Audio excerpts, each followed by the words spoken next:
যে কোনো জিনিসকে যদি যত্ন দিয়ে বড় করা হয় তবে সেই জিনিসের প্রতি একটা আলাদা মায়া কাজ করে। তবে নিজের হাতে পালন করা কোনো জিনিসের যদি ক্ষতি হয় তবে অনেকটা খারাপ লাগে আর আফসোস হয়। যে কোনো কাজই করেন না কেন সেই কাজের পিছনে কিন্তু অনেকটা পরিশ্রম হয়। তবে আজকে সারাদিন কি করছি সেটাই আপনাদের সাথে শেয়ার করব। আমাদের গ্রামে সপ্তাহে 2 দিন হাট লাগে, সেই হাট থেকে এই সবজিগুলো কিনে এনেছে। তবে এই ফলগুলোকে আপনারা কি নামে চেনেন? তবে আমাদের গ্রামের ভাষায় এগুলোকে পানি ফল বলে। বাড়িতে দেশি মুরগি থাকায় যখন ইচ্ছা তখনই খেতে পারি। আর এই মুরগিটা আমার মা রাতে ধরে রেখেছিল, সকালে জবাই করে দিয়েছে। প্রথমে সরিষার শাক রান্না, এই জন্য সরিষার শাকগুলা কেটে ভালোভাবে ধুয়ে নিয়েছে। পেঁয়াজ, রসুন, কাঁচামরিচ একটু ভেজে নিয়ে এখানে সরিষার শাক দিয়ে দিয়েছে। সরিষার শাক প্রায় হয়ে এসেছে। সরিষার শাক হওয়ার পরে এখানে মুরগির মাংস তুলে দিয়েছে।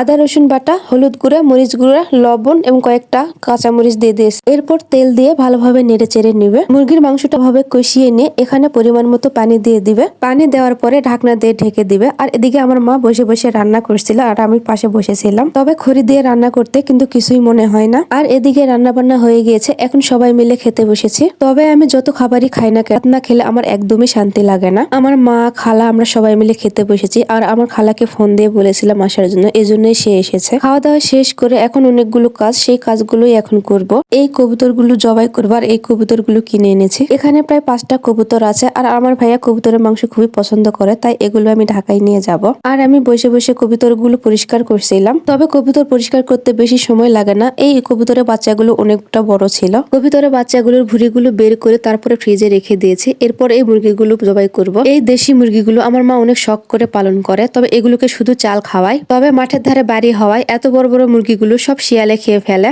এই মুরগিগুলো তার মেয়ে জামাইয়ের জন্য রেখেছে। মায়েরা বুঝি এমনই হয়, না খেয়ে তার সন্তানের জন্য রাখে। এখানে 5টা মুরগি আছে আর এখন এই মুরগিগুলি পরিষ্কার করে নিব। 3 জন মিলে আমরা মুরগিগুলো পরিষ্কার করে নিয়েছি। তবে একা অনেক সময় লাগতো আর অনেকটা কষ্ট হতো। এখন সব মুরগিগুলো একটা একটা ফ্রিজে রেখে দিব। সব কাজ শেষ করার পরে বিকালে একটু বোনদের সাথে শাড়ি পরছিলাম। গ্রামের আঁকা বাঁকা মেঠো পথ, নিরিবিলি মনোরম পরিবেশ, এরকম রাস্তায় হাঁটতে কার না ভালো লাগে বলুন। রাস্তার 2 পাশে ধান ক্ষেত, চারদিকে গাছপালা, সবুজের সমারোহ, এরকম পরিবেশ খারাপও ভালো হয়ে যাবে। মাশাআল্লাহ, আল্লাহর সৃষ্টি অপরূপ সুন্দর। আল্লাহ তাআলা কত কিছু সৃষ্টি করেছে। তবে আজকে এখানে বিদায় নিচ্ছি। ভিডিওটি ভালো লাগে একটা লাইক, কমেন্ট ও শেয়ার করতে ভুলবেন না।